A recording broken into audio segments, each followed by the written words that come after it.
અને અનુલક્ષીને અને કરુણા અભિયાન અંતર્ગત આ સૃષ્ટિ નેચર ફાઉન્ડેશન દ્વારા આ વર્ષે 13, 14 અને 15 એમ 3 દિવસ બર્ડ કેમ્પનું આયોજન કરવામાં આવેલ છે, જેમાં ગત રોજથી અત્યાર સુધી ઘણા નાના મોટા પક્ષીઓની સારવાર કરવામાં આવી, તેને ફર્સ્ટ એડ આપવામાં આવ્યું અને તેને મેઇન સેન્ટર સુધી કમાટીબાગ ત્યાં પહોંચાડવામાં આવે.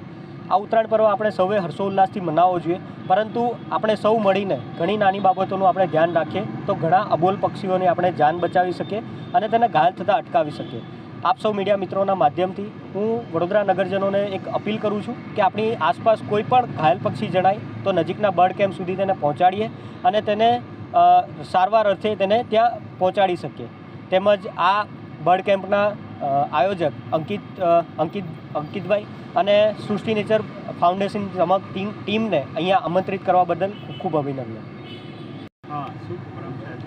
જય હિન્દ મિત્રો, મારું નામ અંકિત જે ભાલિયા છે. અમે સૃષ્ટિ નેચર ફાઉન્ડેશન નામની સંસ્થા ચલાવીએ છીએ, જે નોર્મલ દિવસોમાં વાઇલ્ડ લાઈફ એનિમલ જેમ કે સાપ છે, મગર છે, એવા કોઈ જંગલી જાનવરનું રેસ્ક્યુ કરી તેને સુરક્ષિત બચાવવાનું કાર્ય કરીએ છીએ.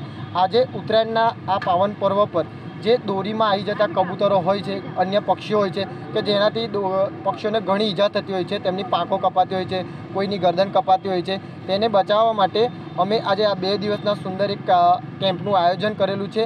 અહીંયા આવીને લોકો ઘવાયેલા પક્ષીઓ જમા કરાવી જાય છે, તો અમે તેનું ફર્સ્ટ એડ કરીને પછી તેને એક જે રેસ્ક્યુ સેન્ટર છે, મેઇન રેસ્ક્યુ સેન્ટર સુધી પહોંચાડીએ છીએ અને તેને બચાવવાનો ભરપૂર પ્રયત્ન કરીએ છીએ.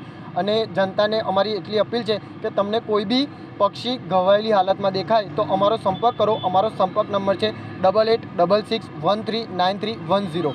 અને નોર્મલ દિવસમાં વન્યજીવ માટે બી અમારો સંપર્ક કરો. તેનાથી ગભરાઈને તેને મારશો ના, એટલી બસ અમારી વિનંતી. જય હિન્દ. 2 દિવસમાં કેટલા પક્ષી પકડ્યા? 2 દિવસમાં અમારી પાસે ગઈકાલ અને આજ સુધીમાં 20 પક્ષી અંદાજિત આવેલ છે.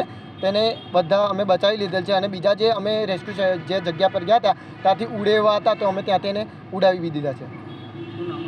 અંકિત જે ભાલિયા.